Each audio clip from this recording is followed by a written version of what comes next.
And we're live.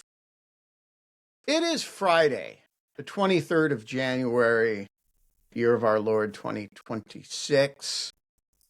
It is, I don't remember how many days after Mark Carney's speech it is, but that would be the exit day of the post-American era.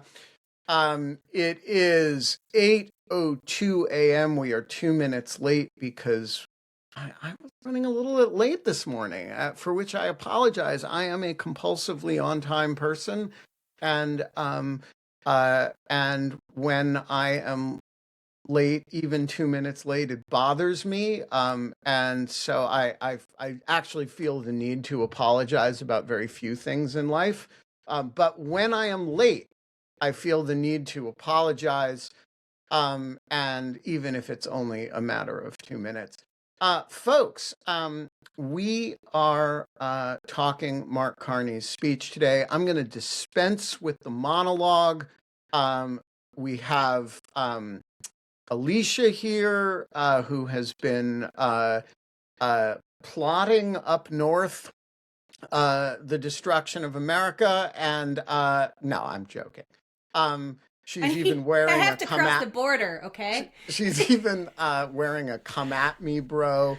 We're gonna have Eve shirt. We're gonna have Eve join for the Quebecois perspective on the whole thing, and we have Tyler McBrien with his hair standing up because that is what Mark Carney's speech did to Tyler McBrien. I'm shocked. Yeah. Look, the sun is not shining in Washington right now. We have ended the American era, and the prime minister of our closest ally comparing us to the Athenians in the Melian dialogue and to the Soviet Communist Party in the writings of Václav Havel has called us out from Davos. I just want to open this by saying, don't blame Mark Carney. He's just telling the truth. Tyler and I have a piece about it out this morning. Alicia has thoughts on it at the Carnegie website. We're going to do all things Carney's speech today. If you haven't watched it, I do really recommend that you take 20 minutes and do it. It's an experience, actually. I think it's an experience which I will let Alicia describe as a Canadian, but it is an experience as an American to be talked about this way by our closest ally, and to know that the comments are wholly justified. We are joined by Albert Craig. Good morning. Good morning, Albert. Our Quebecois, Ottawa, I don't know, kind of Montreal today. So Quebec, I'm here to represent the French-Canadian perspective. So look, was the sun idea. is not shining. Yep. The birds are not chirping. It is not going to be a great fucking day because the American era is over, as Canada has now formally announced.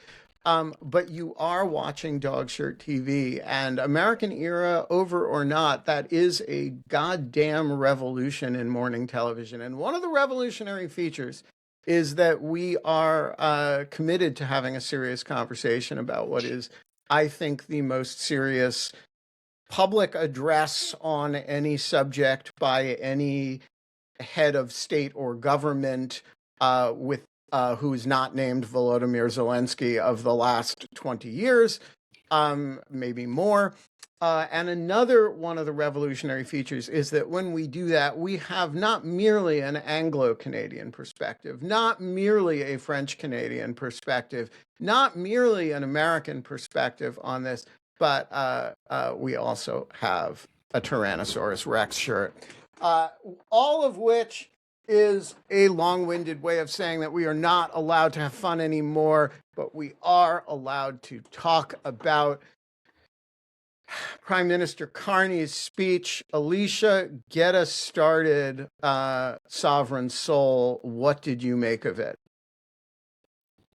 What did I make of it? I mean, I think it was a pretty exceptional speech in that Canadians are not known for being very direct. I think we inherited that from our imperial masters. So I think that was probably a shock for a lot of people. He also, for a man who is a career civil servant, essentially, is surprisingly good at speeches. He is disarming. It's a damn good speech. Yeah, and apparently, so Maclean's, I think, was reporting that he wrote it himself, which is also not the standard fare. Obviously, the fact that it got the reaction it did at Davos is also strange. That's not usually the kind of speech that's given, nor the kind of reception that is received. So on a whole, it was pretty shocking. I think anecdotally, what was interesting was immediately after that, what I saw in my own kind of personal network. So again, I know you love when I bring this up, but like I come from a rural environment. I live in one, I also grew up in one, and it was both very conservative, was the amount of people in those ridings sharing that speech. People who would never really normally share a prime minister's speech full stop from Davos, but also people who would never really share a liberal leader's speech as well. So I think there was a lot of initial pride. There has been some criticism, but we can get to that in a bit. I will turn this to Ev because where she comes from could be an entirely different perspective. No, I think it's kind of similar. At the moment in Quebec, there was a momentum for sovereignty in a way. There was for Quebec sovereignty, I mean, and like the PQ was kind of strong, and they're losing their momentum with that speech. All over, like everyone seemed to be kind of impressed by the quality of the speech.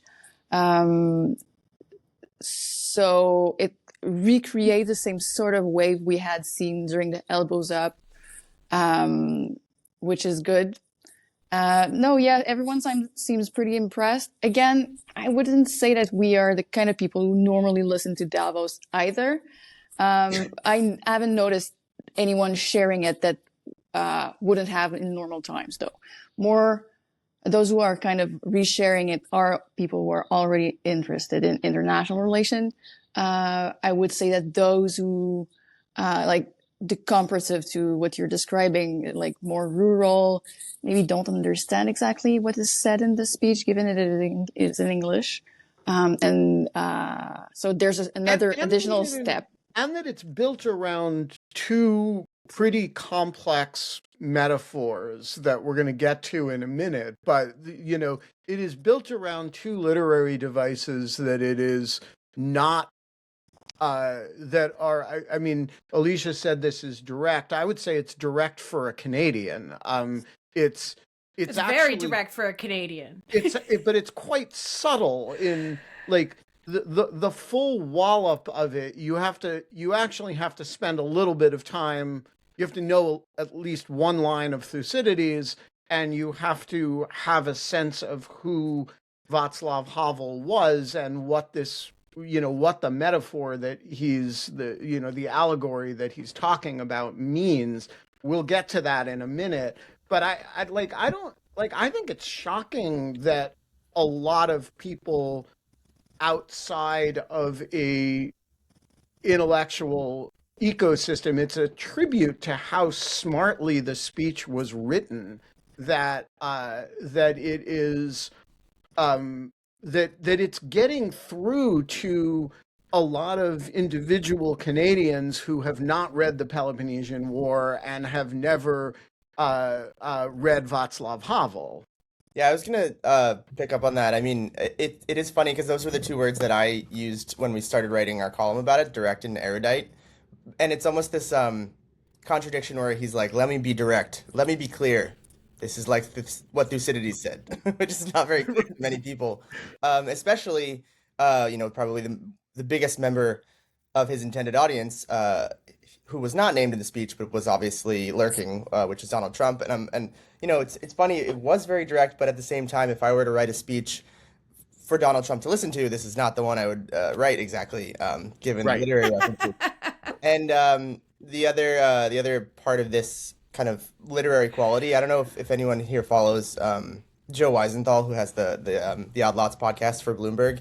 He vibe coded this speech analyzer that analyzes either the orality or kind of the literary qualities of speeches. The Carney speech, unsurprisingly, had the highest score for on the literary scale and the lowest on or kind of a middling score on the orality scale versus.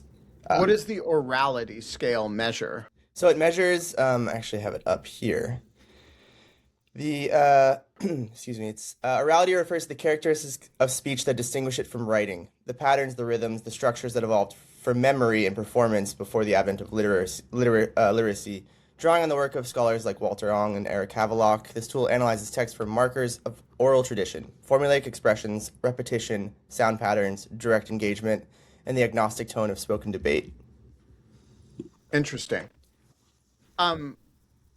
So one thing I thought was so let's talk about the substance of the speech, and let's uh it seems to me it has two overpowering wallops from an American perspective. One is that we are the Athenians in the Melian dialogue, and the Athenians, for those whose Thucydides is rusty, are actually sort of the side you root for in the Peloponnesian War because they're the democracy, and Thucydides is, Pericles is awesome, and Thucydides is a Athenian himself, and but in the confrontation with the Melians, they are the bully and nothing more. And by the way, they go on, despite their bluster in the Melian dialogue, to get their asses kicked in the war, which they lose. So, comparing the United States to, and of course, the famous line is that the powerful do what they do, and the weak suffer what they must, right? And that is the message that the Athenians deliver to the Melians, who have all kinds of moral objections to this. I think it's fair to describe this text as a foundational text in kind of realist political theory, and Henry Kissinger would read it to himself like the way some people consume pornography, right? Bismarck, think of that like world. This is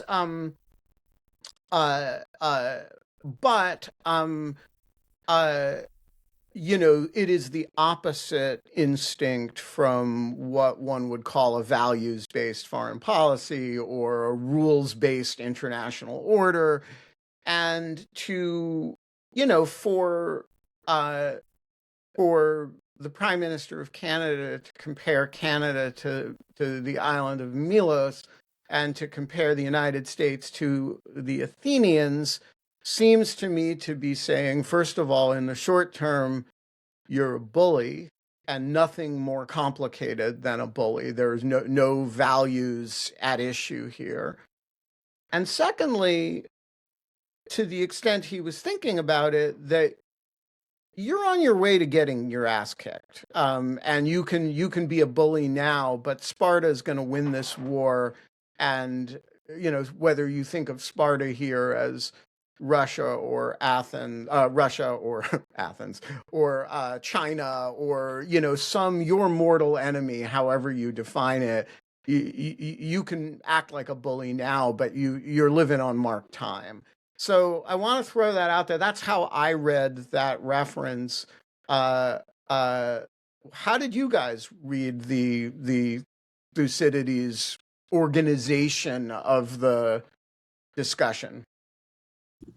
I mean, it's kind of a complicated one because the way that the alliance was structured, Milos was kind of like, it had to pay tribute. It was kind of subordinate in a way to Athens, and it wasn't entirely free. And when it wanted to try to be more free, Athens wouldn't allow that to happen. And so I think in some levels, I mean, but again, this is like, you have to have a deep reading of Thucydides to understand the structure of ancient Greece and how these two alliances were set up to know that. And I would bet money that the Canadians I saw sharing this have no idea about that nuance.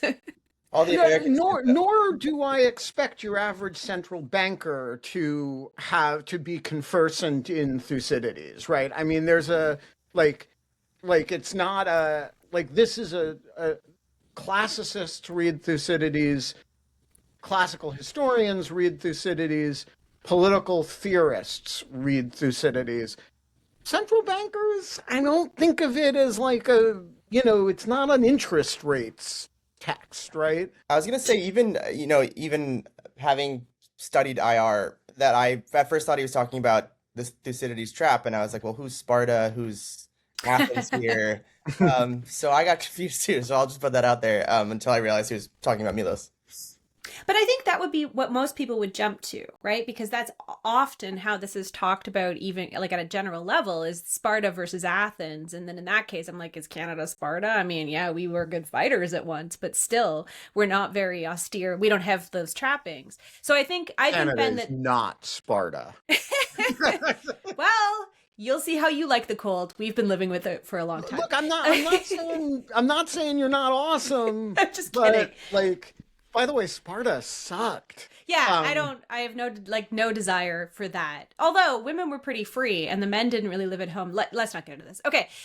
I think that the probable meaning was that, right? That Milos was kind of in a subordinate position to Athens, couldn't break free, and when it did try to, it was, there was an attempt to crush it. I don't think that the analogy between any of them is really great if I'm thinking about the future. Like, none of this really ends well for Athens, obviously, but also they all eventually get overrun by Alexander and then Rome. So there's that, and then listening to you talk about Carney's speech and the rest of the world talking about it. There was this moment in your opening where my heart sank, and I was like, God help us that this isn't Pericles' funeral speech. Yeah. Other thoughts on the Thucydides side of this? I've exhausted Not really. his knowledge. I'm sorry to say. So I have one other thought on this, which is, it is, and this is actually where the dig, and I don't mean dig in the gentle debating sense, like scoring a point. I mean, it's a deep comment on what the United States is and aspires to be under Trump, which is one of the things that makes the Melian dialogue work the way it does, is that Athens purported to represent something. Right? Athens is, in the Peloponnesian War, is the democratic, original OG democracy, right? Sparta is this, militaristic, I don't even understand Sparta's form of government, but it was the two kings. Right. It's got two kings. It's kind of like, I don't know, it's a crazy political system, and it's deeply undemocratic, right?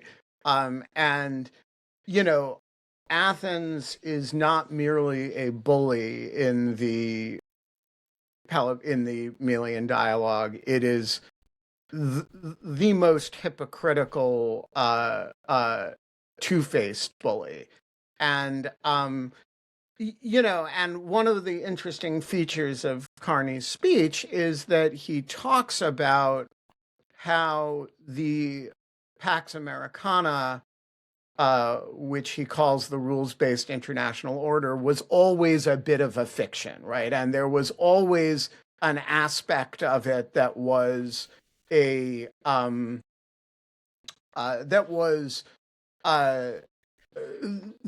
that you kind of knew that you were, that there was self-interest going on with respect to the United States, that there were aspects of the rules that were necessarily favorable to the United States. But for the most part, it provided really valuable public goods that for middle powers made a lot of sense.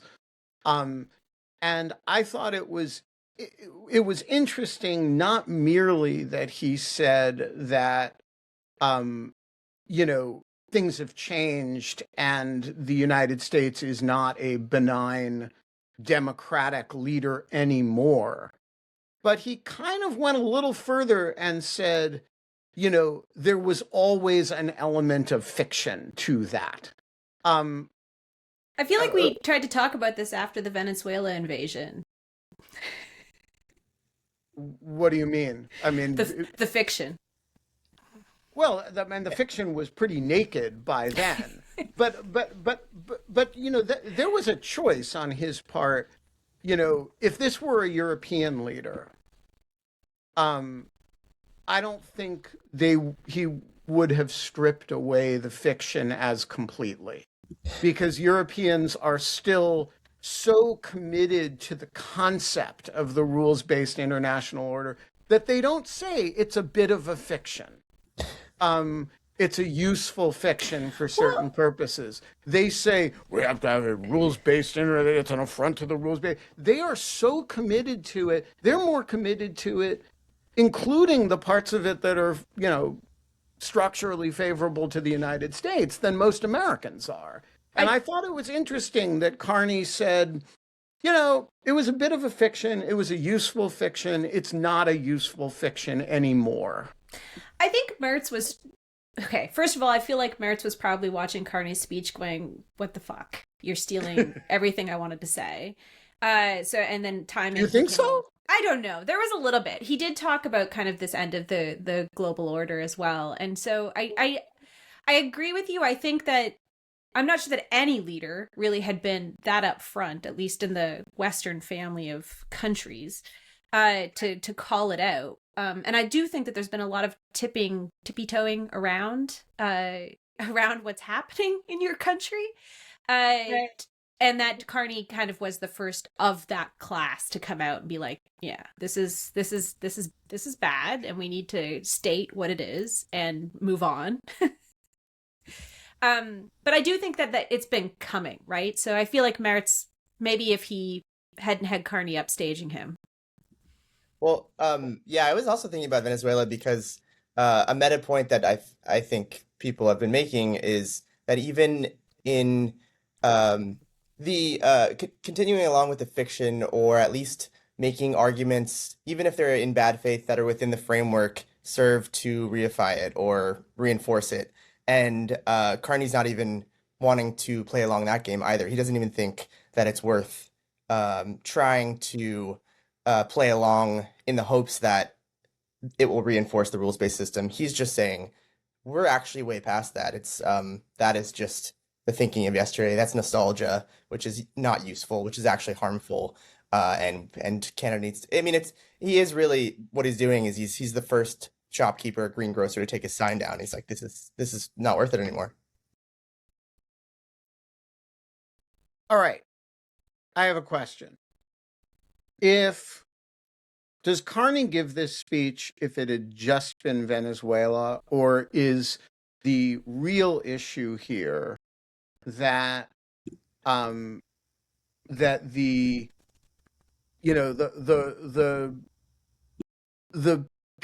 countries, the middle powers under the Pax Americana, can live with toppling Latin American dictators sometimes.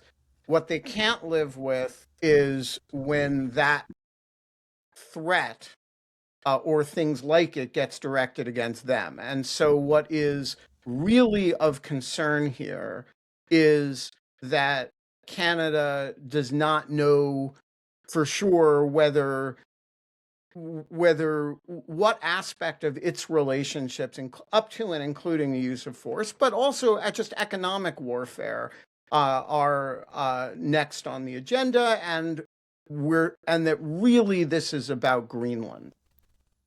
Oh, I read it as entirely about economic warfare and tariffs. I mean, he talks about the system of integration being weaponized against other countries, and so I read it as really the economic coercion is really the sticking point. I don't think they care much about Venezuela compared to that. Albert, Alicia. Yeah, I think it's more. I heard it as a response to Greenland, not necessarily being afraid for an invasion of Canada, but like just okay, we gotta stick together. I think that Canada is trying to build a stronger relationship with the Nordic countries, and it really had to show up. And it's more of like okay, a team building exercise. But if it were only Venezuela, I no such speech would have been made. I Yeah, I don't think Venezuela was a tipping point in this one. And I would expect that he was probably working on that speech before it happened. And this is also following, quite a prolonged period of very shitty or lack thereof negotiations with the US on trade deals and Kuzma getting probably thrown out the window. That it is most likely more based on economics than not, although the threat to Canada, which has been made multiple times, and to Greenland, and then coupled with the fact that not only does your administration not seem to care about international law or multilateral systems, right? The massive pulling out of a bunch of organizations and treaties, there doesn't seem to be much care for your own laws, right? Like, so who has the power to, go to war or do something or impose tariffs and all of these things? It doesn't even seem to matter that you had your own rules and laws that may impede the choices he's made. So there is no following of any rules, it seems. And in that, how long can we keep up pretenses that we have a good faith actor on anything we talk about? So I think that is I think that's the basis of where it comes from. I think Venezuela is probably very low on the list, but it is a warning sign, right? It was much talked about. Greenland, I mean, Greenland's a lot like you guys in some ways. It's associated with a NATO actor. It's very large. It's cold, and he wants it. And not just that. I mean, that region, Greenland and the Arctic and Canada, have far more in connection with each other than we do with the Arctic in the south of Canada. So, I mean, historically, culturally, the links between Greenland and the Arctic and Canada are significant. So, and also, right. And we haven't necessarily invested in the defense or, let's say, well-being of the people who live up there in Canada. I think there's a lot of similarities between Greenland and the relationship with Denmark that is the same to Canada and the Arctic. So, yes, it's pressing. And obviously, we're worried about how far he will go. So there has been pushback. The National Post, which is a very conservative newspaper that is owned by Post Media, which is the largest newspaper conglomerate in Canada, which happens to be 3/4 owned by a hedge fund whose CEO supports Trump. Just putting that all out there. Had the majority of the criticism of the speech in the days leading after this. And one of them was a concern that this is going to be like poking the bear. We're going to have wrath from DC as a result of saying these things. And then the other thing is that it's getting tied back to a recent visit Carney had last week to China, which also, for some, was a big fuck you to the US. Well, I saw this last night. Canada has already paid dearly because Trump truthed that he is withdrawing his invitation to the Board of Peace. He personally addressed Mark Carney. He said, "Please let this letter serve to represent that the Board of Peace is withdrawing its invitation to you regarding Canada's joining what will be the most prestigious Board of Leaders ever assembled at any time." So, well, that saves us $1 billion. Right. So I want to, before we turn to the Václav Havel portion of the speech, which is actually the part that hurt my feelings the most, I want to ask about the plausibility of the divorce or really open marriage that Carney is talking about here. Canada has a 5,500-mile border with the United States. It's sometimes called the longest undefended border in the world. It's actually the longest border in the world, defended or undefended. It has, I don't really understand what Canada's economy looks like absent close integration with the United States. It's pretty bad. It's pretty Something bleak like in the short term. Something like 95% of the population of Canada lives within a very small number of miles of the parallel. And so for both Albert and Alicia, I mean, it's a fabulous speech. But how plausible is the vision of an independent Milos? Alicia, go ahead. I think it would take decades, and that's been stated, right? Like we and it's not just our economy, right? Like our economy is so deeply integrated with the US in terms of supply chains, manufacturing, also in resource development, not just development, but like taking our natural resources and doing things with it. Getting out of that, it would take decades and a lot of pain. It's not just about markets for us, although Carney has been very active in trying to find new markets for us to build that up. So we're looking at decades of pain for it to change. But then add to that, we're really integrated, both in terms of security and defense with the US. Right. And some would say highly interoperable, which also is problematic, right? We depend not just on you guys for a matter of defense, but like so much equipment and maintenance of that equipment. There's even been talk about our intelligence community not being as sovereign as it needs or should be. So it's not even just economics, right? Just to emphasize Alicia's point here, I have never been to a US military conference, not once, that did not have Canadian officers participating as though they were not guests. It's the interoperability and integration of the US and Canadian militaries is so deep that it is actually hard to imagine how you would extricate it. Right. And I mean, this is the point. It's on multiple, very complex fronts. Right. Yeah, I mean, and you heard that I think you heard a little bit of that recognition in Carney's speech. I mean, he's basically, in our piece, I put it as hedging. And he's saying Canada is pursuing multiple, new trade relationships, new security situations at the same time, in the hopes that these different coalitions coupled together can help make up for it. All right, let's talk about Václav Havel.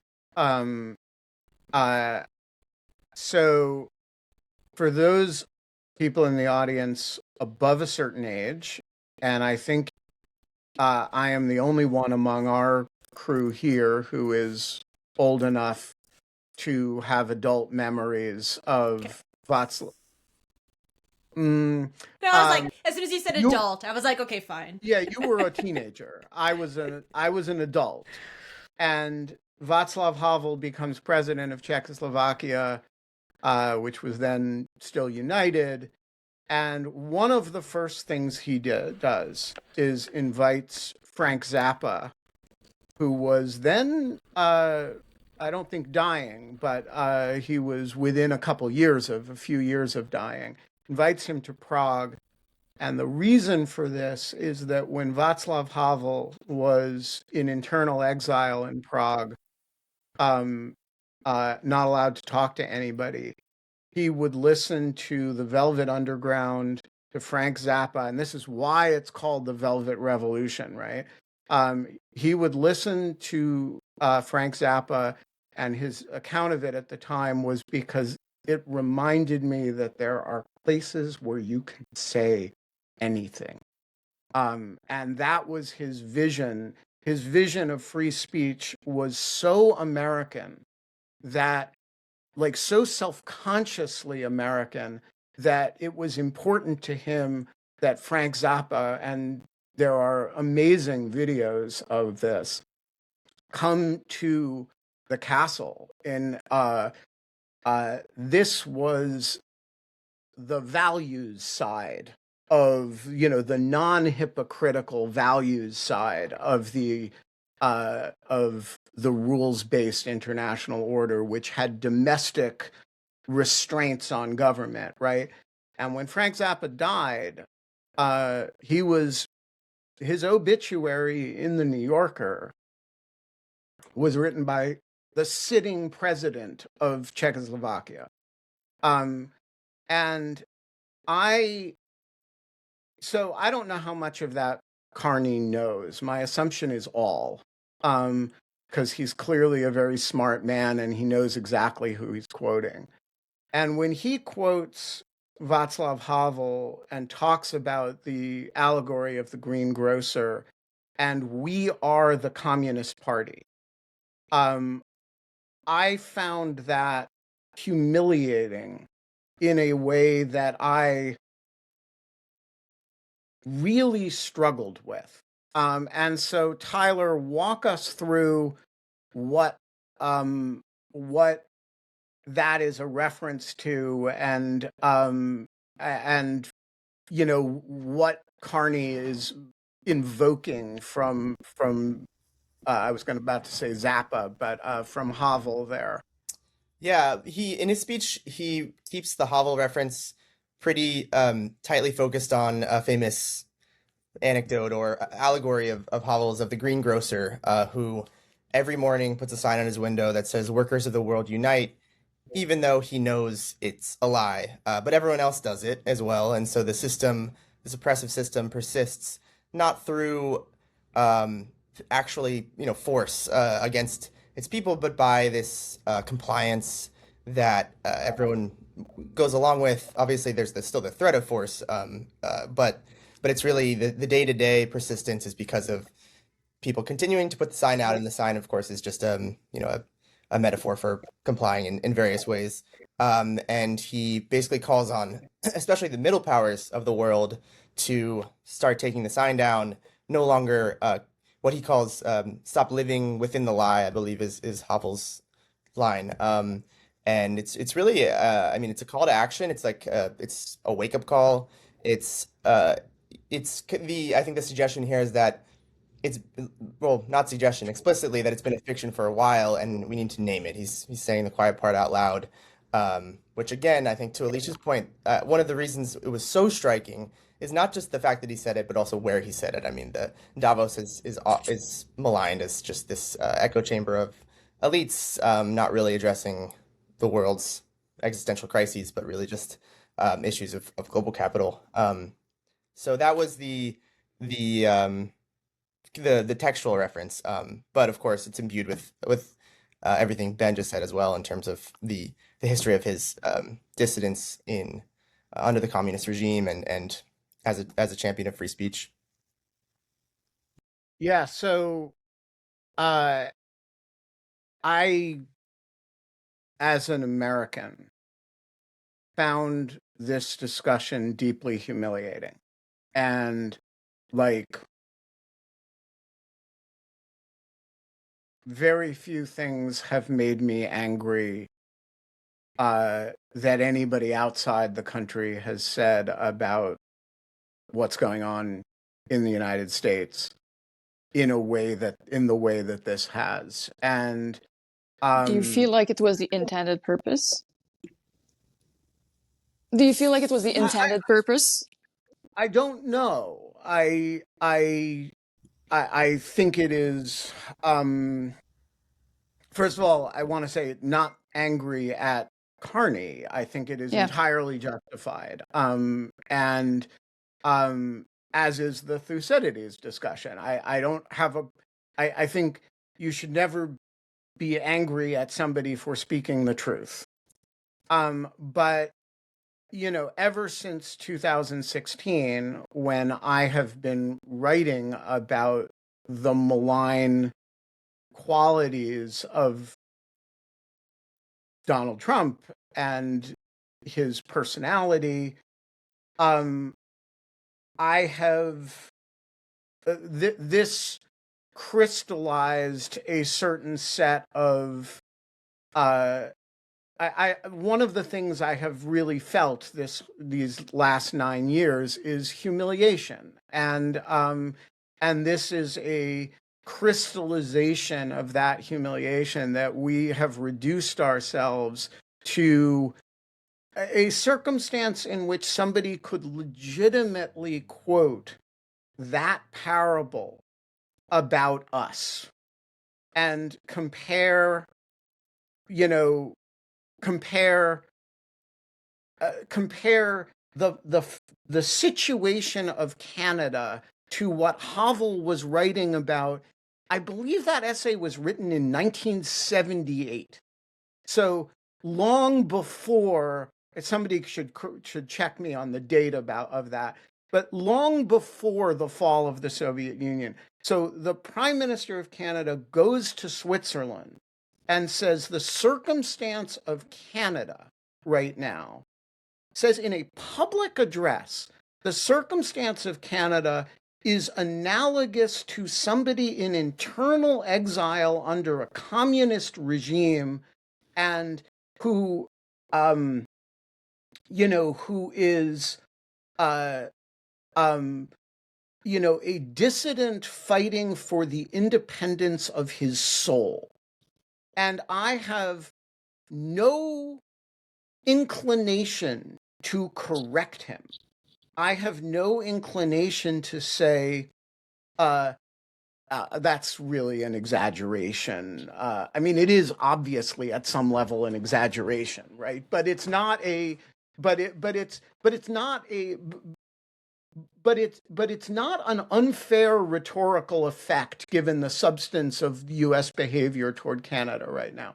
And I feel humiliated by that in a way that very few things internationally, save the treatment of Volodymyr Zelensky, have made me feel humiliated. And I don't know whether that was the intended effect. I don't think that he When was he's trying writing, to. when he's writing his speech, do you think he's thinking about who is he talking to? Is he talking to Americans? Is he talking to other leaders? Who is the first person he has in mind? So I don't know the answer to that question. This speech clearly had many different audiences. The immediate one is European leaders, right? But he's also talking to Alicia's rural neighbors. He's also talking to, PQ voters, and he's talking to me. And I don't know, and at some level, he's talking to Donald Trump.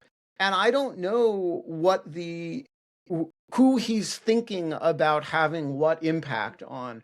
But I found this speech humiliating in a way that I have very seldom felt humiliated by and ashamed by any foreign leader's speech about the United States. Tyler, I'm curious what your emotional reaction to it was. Well, first I'll say I think that the analogy is very apt. He's really not the first to point out that the Trump administration does have this late Soviet quality of, cabinet members, the Gerontocracy? apparatchiks who, what's that? The Gerontocracy? fucking Brezhnev administration. Yeah. I mean, it's a gerontocracy, and we have Lutnick on stage as his apparatchik talking about all the deals. I mean, it's people walking around on eggshells for fear of getting lured or getting on Trump's lists. But I didn't have the same emotional response. I think we are of a different generation of Americans, and having grown up with the Iraq War and in a post 9/11 context, I think the my views on American hegemony and what we're capable of and incapable of have informed my lack of emotional response to this speech. I think it was very astute, and it was refreshing, I think, to hear a leader in this very statesman-like way say something that many people are thinking, including myself. So I didn't have it was I think I was saddened, but not so much humiliated, if that makes sense. Interesting. I found it like I actually have, as you can probably hear, I have trouble even talking about it. I find it very disruptive to my sense of my country, and I've had a bunch of experiences the last couple weeks reflecting on things that I wrote back in 2016. One of them was the situation column that preceded this one, in which I kind of reflected on the derangement of the president, um, and went back to something that I wrote about what I then delicately called his evident clinical symptoms back in 2016, when it was very socially inappropriate to talk about this. But I really find in a deep-seated way, people who we have made promises to, even promises of only 80% sincerity, right? Even promises like, and I respect his saying there was always an element of useful fiction in this. That's right. And but I do find there is something about uh when when when the people that we have made promises to, with whatever degree of seriousness and sincerity, uh, calling out and saying, this is bullshit, and doing that, like, I find that really disruptive to my sense of what the country is. And maybe that's because I spend so much time in dialogue with people that rely on us for things, rely on the United States for things. Maybe it's also because I'm just old enough to remember when we used to do great things, rather than, as Tyler describes, promise great things and then fail at them. But I really find this emotionally difficult in a way that I like nothing other than, seeing people masked in the streets killing people bothers me at this level. I guess I'll just add that I get a much deeper sense of embarrassment and shame watching Trump's speech at Davos, watching Howard Lutnick just sort of boorishly brag on stage and say ridiculous things as people kind of have to nod along. That to me evokes much deeper shame than watching Carney, for example, call out something. Almost, I mean, I would, it's definitely not a hopeful tone, but um, at least kind of ripping the veil off. I think it was more cathartic, I think, for me than shameful, in the same way I'm watching the Americans on stage at Davos. I think that's a stark contrast, and people have been pulling that out, which is Yes. probably makes it even worse. Having those two speeches side by side. I know, Ben, I feel for you. I think it's awful. If I was going to diagnose, I think there's also a little bit of a challenge for Americans coming to this kind of realization, just because I do think that, or at least from experience watching, there is a construction of identity around what America is that may Yeah. not have actually been based as much on reality as you might have liked. And sometimes I think that this is what I was trying to say delicately back on that show about Venezuela, that it is almost a delusion. Okay, so first of all, But I did want to talk about something else. I have to respond to that. All identities are constructed on the basis of some degree of fiction. Sure. And I would never have, would never have argued that that American self-conception, including my own self-conception, national identity, is based on absolute truth. I'm not saying you do, Ben. And there are, in every national identity, there is an element of myth. There's an element of what Carney elegantly calls useful fiction or happy fictions. There's an element of partial truth, right? Ignoring the things that are inconvenient. I am no more or less amenable to that than anybody else, I suppose. The fact that some of your national mythology is in fact mythology doesn't make it any less important. And to have the leader of your country stomping on very sacred self-conceptions of the country, such that other countries are calling us out for it. And it would be different if it were Venezuela than if it's Canada.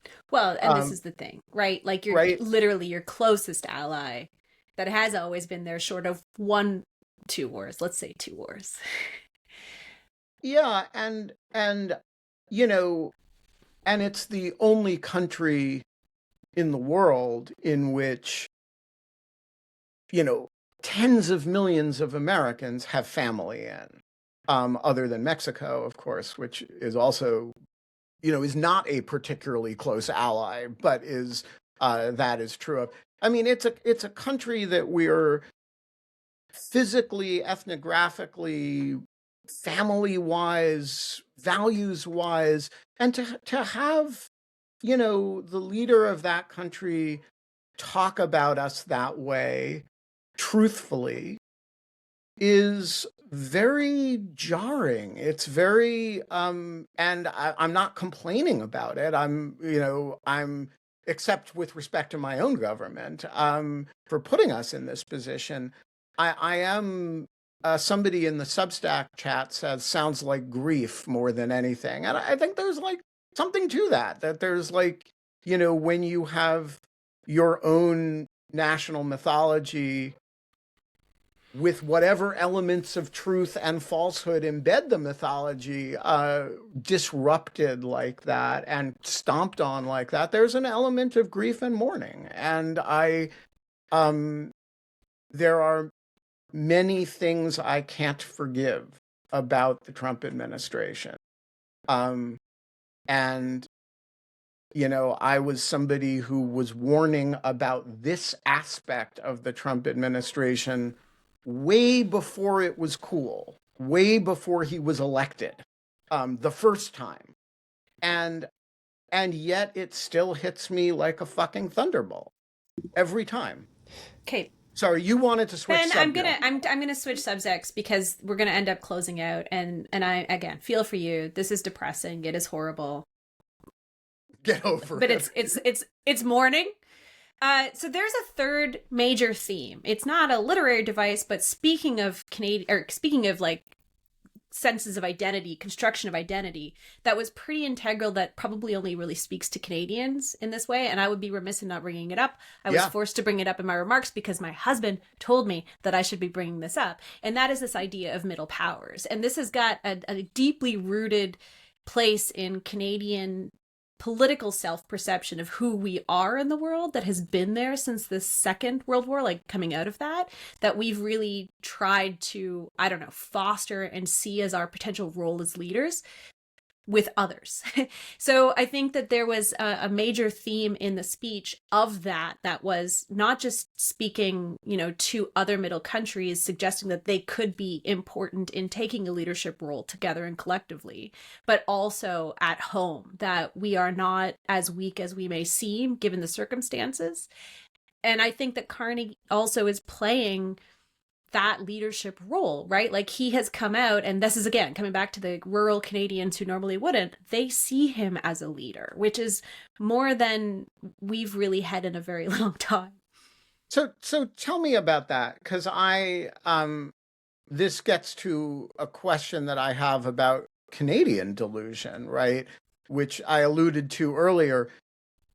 Is it plausible, right? Like, is it plausible for a coalition of middle powers to, on a ad hoc basis, depending on the issue, really be independent of the major blocks of great powers, which is feels weird to use the word great.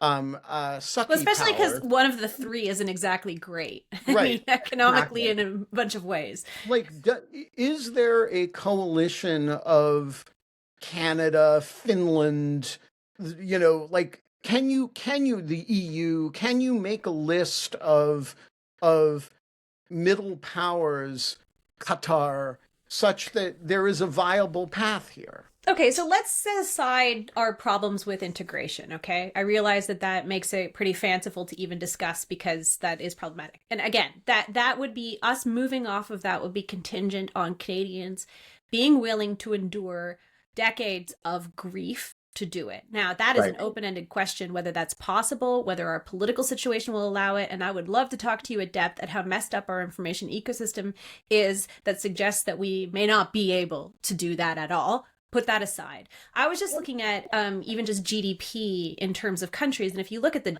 G6, that gets us to about, I think, 20 trillion. And you guys are at about 28 trillion. That was 2024 numbers.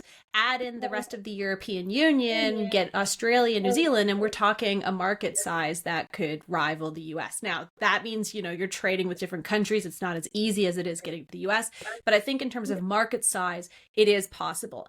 I think, though, that Carney is also raising other issues here, and that deep level of integration in terms of things like supply chain management, shared resources for production may not be a viable path forward. So it's more like, how can you have a decentralized kind of network of countries working together in their own interest, and creating this kind of more formal but less integrated than NAFTA had brought us to, in order to have that counterbalance. I don't know. I think it requires a lot of thinking through and vision. But then I would say one of the reasons why we're in this mess across democracies right now is because we haven't exactly had a great vision of what the future would be. Right. And in the absence of that, nostalgia has been reigning.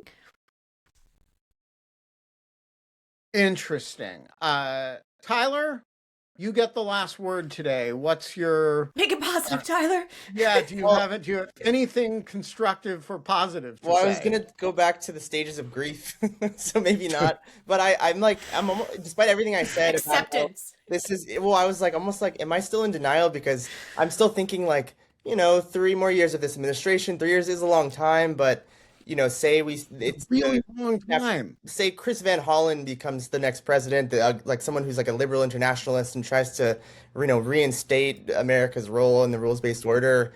What then? But as in Carney's words, it's a rupture, which suggests there's no putting the pieces back together.